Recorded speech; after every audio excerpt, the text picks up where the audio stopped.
time to get started again. Got both Charger and Nemesis up to level 9. It seemed like a pretty adequate jump in terms of where the levels I want them to be were. Oh yeah, I guess I can address this too here while I'm thinking about it. It turns out like I was just getting kind of unlucky with encounter rates. Oh yeah, and you do get a Mankey in this area in yellow, which doesn't appear in red or blue. But yeah, I was just getting unlucky. The male Nidoran has like 25% and female Nidoran has 35% chance.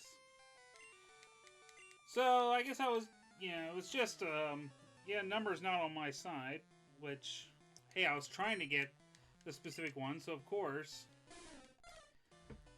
And this is another change from red or blue, because in red and blue, he'll have a Pidgey instead of the Spearow. Kind of a minor detail, but it's interesting that they changed that up. Like, the Pidgeot was kind of his, one of his real iconic members of his team in the red and blue, because, yeah, he would always have that no matter what starter you had. Oh, yeah, and we learned Horn Attack.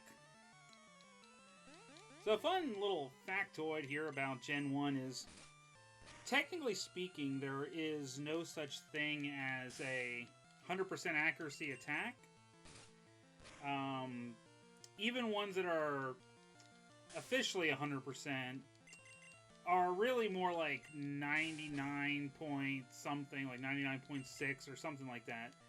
There's a very small chance that they could miss. Oh my god. I'm gonna seriously get KO'd by him. Thank you, stand attack. That's alright, we'll let Pikachu, I guess, grab the experience here. Nemesis is going to be doing most of the heavy lifting in Viridian Forest anyway.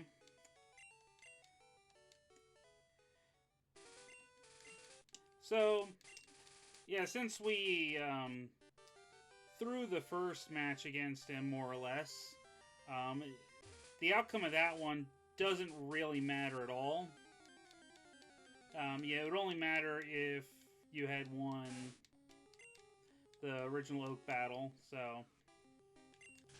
Like I said, I was kind of hoping, I didn't really want to go out of my way, necessarily. Like, I didn't want to just use, like, growl, and make it look like I wasn't trying to win that first battle, but I was kind of hoping, because, yeah, as I said last time, I haven't really done a playthrough of that in a long time, with him going, like, the Vaporeon route. So I think the main thing is now, since he'll have Vaporeon, if he didn't have that, like, his water type coverage later on would have been a Cloyster. So now he won't have that on his team. And just to be on the safe side, even though we're going to let Nidoran do most of the work, and he has his poison typing that'll keep him safe from getting poisoned, just grab a couple of the antidotes just in case. So yeah, as I said last time, you can get Pidgey and Pidgeotto in the Viridian Forest, which is another update. Once again, in a sense that they want to follow the anime storyline, because that, no, there is no Weedle in the forest, because Ash caught a Caterpie, so the only one you'll come here, find in here is Caterpie. You won't find any of the Weedle. Oh yeah, and I think they added a couple different battles. Oh, I think I forgot to switch out. Yeah, I forgot to switch out. That's right. Pikachu can take this first one anyway. I was gonna say, yeah, I don't think it has anything that's really too worrisome yet. Okay. Yeah, so there's like maybe 2 additional trainers or something like that in the forest. I forget exactly what it was, because I think there was like 3 of them before. Now there's like 5. But either way, yeah, Viridian Forest is still pretty simple first kind of dungeon type area. The funny thing is, like, I remember way back in the day, it felt like a lot more intimidating than it honestly was. Alright, yeah, before I forget, we'll switch out here. And I think there's an item. Yeah, okay. Yep, okay, Pokeball. That might have changed. Or, well, maybe it didn't. I thought that was like an antidote before, but... Alright, yeah, but yeah, Caterpie. And another big difference that Yellow has is they updated a lot of the enemy sprites that you come across. So, yeah, in Red and Blue, like, a lot of those sprites look kind of off-model, especially in terms of what we're used to nowadays. So they updated the artwork for all these things, so they look a lot closer to how they looked in the anime and in official illustrations and that kind of thing.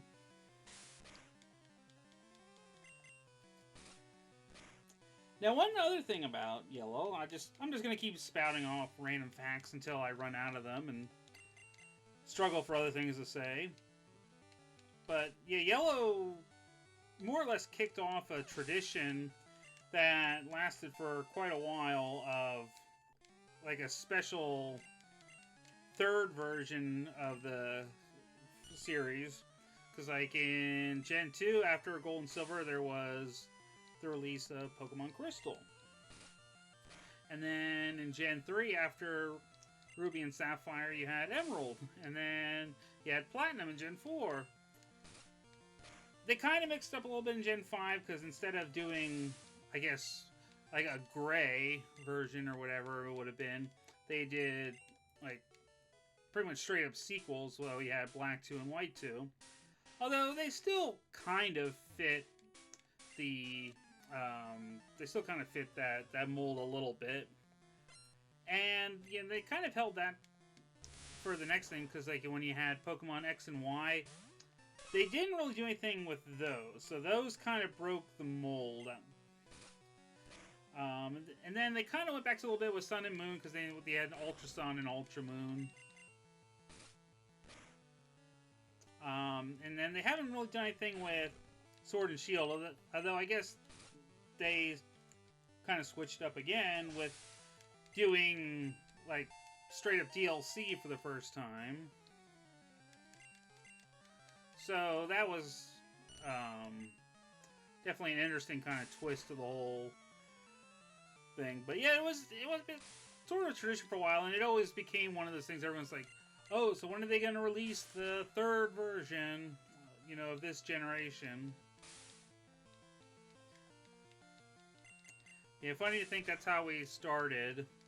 It's all the way back with Yellow, and they kind of made it, I guess, you know, I could say cynically, they made it as a bit of a cash grab thing, because it's like, well, you know, they added a little bit of feature-wise, but it was really like, oh, hey, look, now buy the one that's, you know, close to how you see it on TV. But yeah, like I said, you know, it's you know, if you want like good, I could argue that this is more or less a definitive, you know, Gen 1 experience.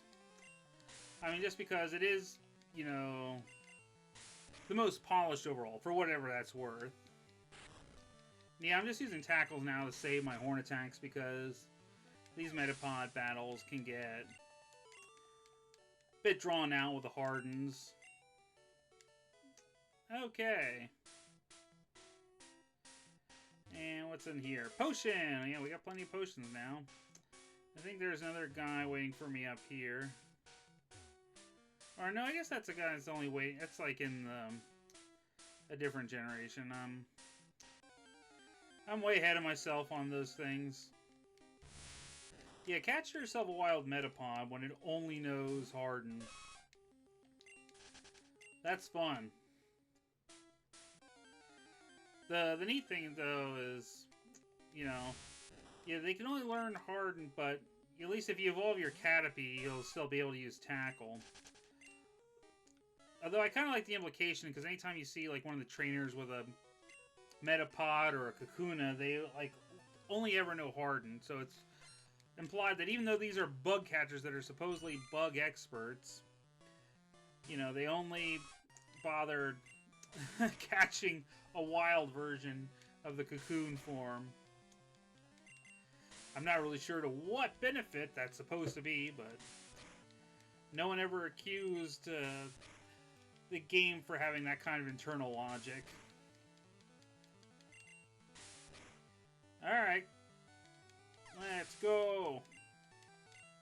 Alright, now we'll get Double Kick, which is useless to us here in the forest because fighting moves are not good on bug or poison types for that matter. But it's a big help against Brock. That's one of those little quality of life improvements that they threw in there. Pretty much just so people... Okay, see, this guy immediately made me a liar. I forgot that, you know, that they did have one. I don't think that happens at all in the original Red and Blue. So, here I just get done, you know, talking all kinds of trash about how bug catchers are stupid for those cocoon forms, and hey, look, there's one that throws a tackle at me. But yeah, so they have that as a quality of life improvement for basically for fighting Brock. Like I said, that's also why there was the Mankey there. And if you catch a Caterpie, when you get it to evolve to Butterfree, I forget if I think it might be like level 12 or something. And it learns Confusion, which I think it learns in Red and Blue, but it learns at a later level. So they added that, so if you want to use that against Brock, you know, you'd have that option as well. So, yeah, they basically are looking out for people. It's like, okay, yeah, we know. You know, realistically, there's not a whole lot Pikachu's going to be able to do. I mean, I think he's close to learning something like Quick Attack, although if you're kind of forced to use that against, you know, Geodude and Onyx, you're going to have a bad time. Alright, we're done with you guys, and we just have to fight you yet. Well, you know, I just want to get to Pewter City and fight Brock, that's all. Oh yeah, and I guess they changed the team, so they wiped Kakuna out of existence in this forest. Because I'm pretty sure this guy had, like, the Weedle family. But, you know, or, well, I guess, no, he had like a level 10 Weedle or something, I think. Because he has a level 10 Caterpie now. Kind of interesting to think about.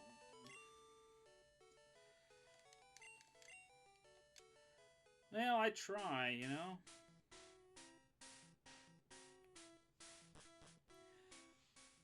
So yeah, another thing they changed, you know, they updated the artwork of Brock and Misty a bit as well to be in line with how they look in the anime. Lots of little changes that you may not really pick up on as much if you're not used to seeing the old base Gen 1 with Red and Blue. Oh yeah, like they made the nurse look more like Nurse Joy, and they added the Chanseys there, and they updated some of the sprites too. Like that Jigglypuff now actually looks like a Jigglypuff, and this is also a fun little Easter egg because hey, that Jigglypuff appears in the regular version, but it does actually put Pikachu to sleep.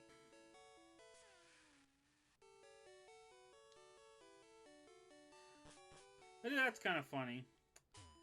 Little amusing attention to detail there. Oh yeah, just to sort of point this thing out, like, you can't leave town yet because that guy will stop you, like this. So I'll just let him take me all the way back to the gym here. But there is, like, an exploit where you can, like, manipulate save positions to end up getting past him without fighting Brock. And I have no idea where this guy goes, because there's just a wall there. But yeah, whatever. Yeah, sure, why not? Yeah, and this is where we kind of have to deal with lying from the anime, because obviously anyone that's watched that knows that there's goofy shenanigans with the sprinklers, and that's how Ash ends up defeating Brock. It's... Man, it's one of those really kind of like... Wow. So it's like, oh yeah, you're not going to get away with that. Not when you're playing, buddy. Oh boy, critical hits. Just use the heck out of our double kick.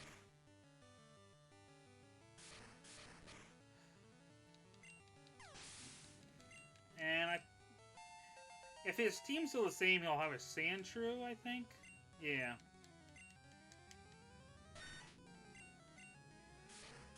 It's kind of funny because this is ostensibly a rock gym, yet the junior trainer here uses ground types. Here, once again, it's one of those fun little things where, you know, the trainer uses something that would be super effective against the gym leader. But I guess I won't ask questions. Yeah. The good old light year meme. Doesn't measure distances. It doesn't measure time, it measures distance. Alright. So we'll just go ahead and deal with Brock.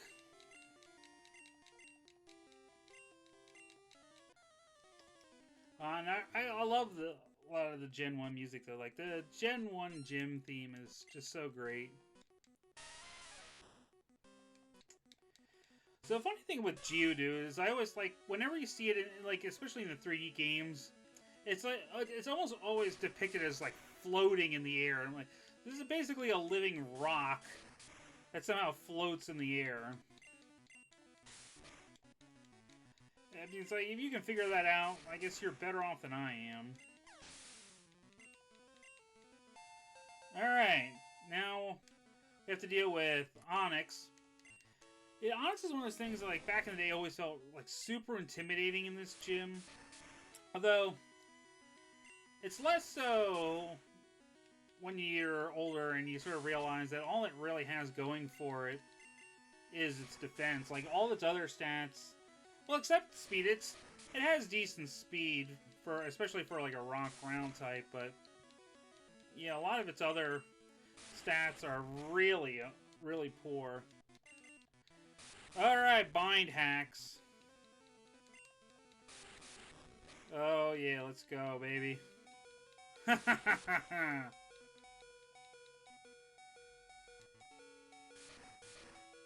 There we go. Alright. Easy peasy, right?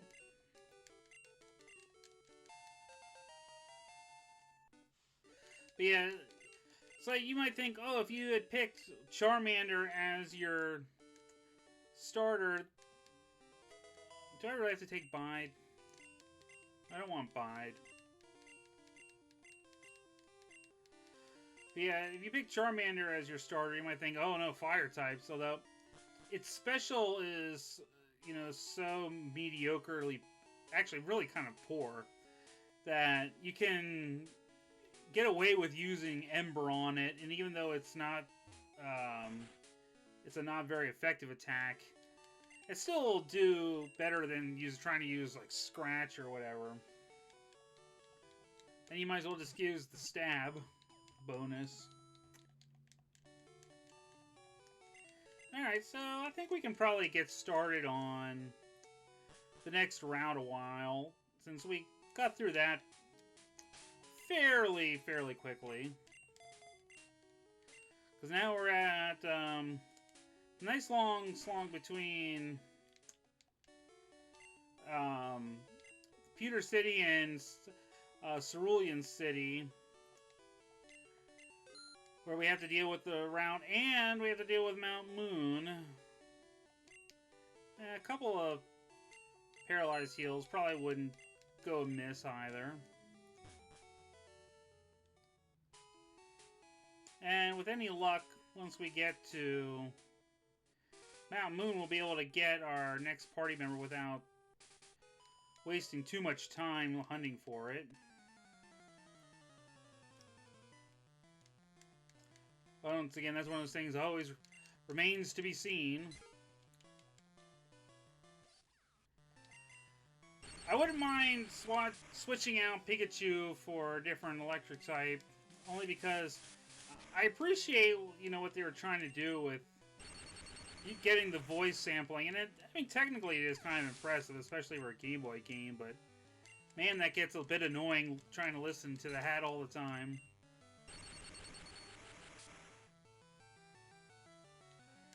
Alright, that was really quick. I'm mean. Well, you're the one that challenged me, so grow up. Okay, nothing down there.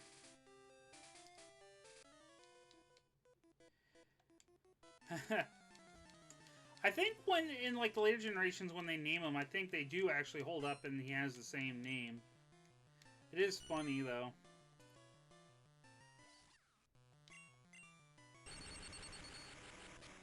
Fortunately, electric will work just fine on bugs. Not so much if they were a grass type.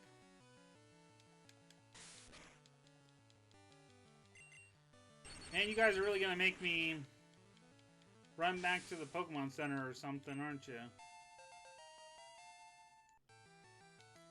I like how his attack is higher than his special. That's really encouraging. Whatever.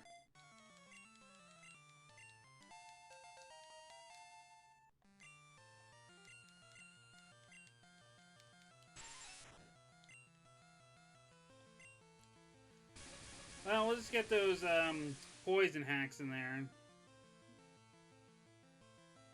Ah.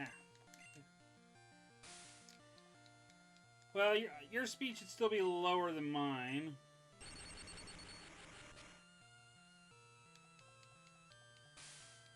Although, if you keep doing that, I'm not sure for how much longer.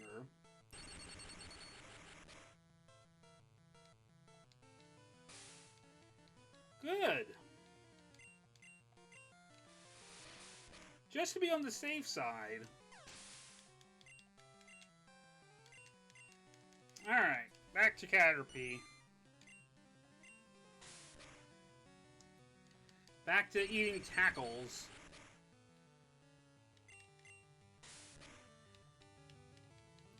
It's kind of funny that Caterpie doesn't get like a bug move or something at least. Like, Weedle at least gets Poison Sting, so it'll have like a nice stab attack to work off of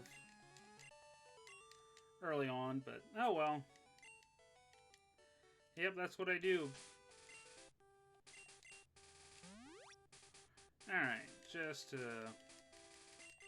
heal up a bit so we can finish this. I like shorts. They're comfy and easy to wear. Everybody loves that guy.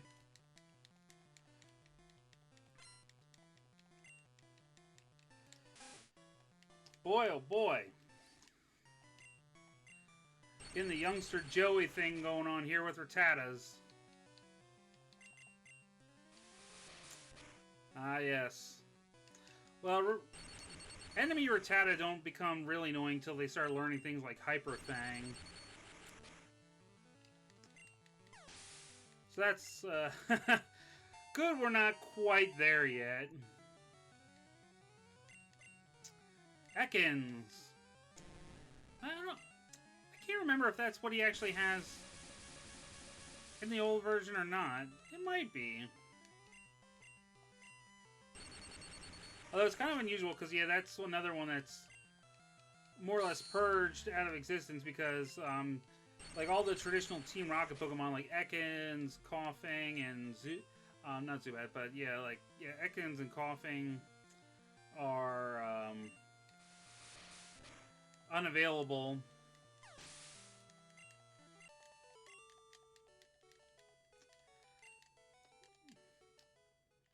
Gotta like that.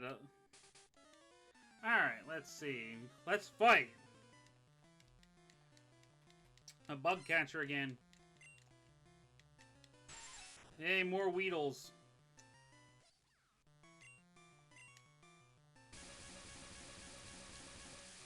One of these days, they'll actually be not poisoned. I'll be poisoned! Yeah, why not? But yeah, one of these days, they'll actually be paralyzed. Thanks. You're my favorite person in the world. Ugh.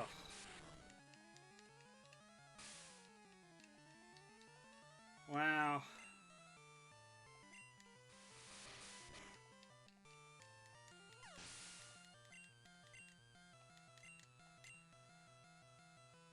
Okay.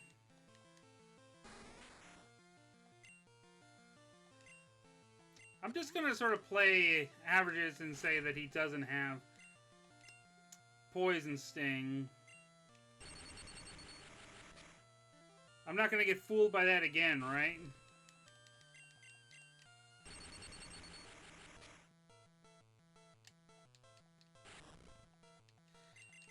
Let's hope not, right? Fortunately, Harden does nothing against your good old special electric attacks. We'll just use quick attack on you. That way I'm not affected by all these string shots. But that's a good another good example of what I was talking about earlier about 100% attack, because I'm pretty sure a string shot, maybe it isn't. I thought a string shot was, but it has a tendency to miss a lot.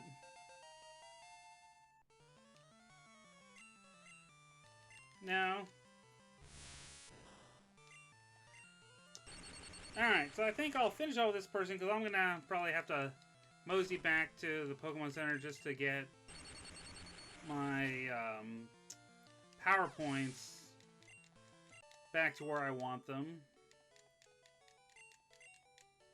Yeah. So, yep, well, next time we'll finish off that route, and ideally... Oh, no, I want to go down. Yeah, ideally get through all of Mount Moon. Mount Moon isn't super duper long. It sometimes just depends on how much time you waste having to run away from, like, Zubat encounters. Gotta love that awesome high encounter rate, right? But yep, that'll be everything we do in the next segment. So, I guess, you know, until then, I'll catch you guys all later.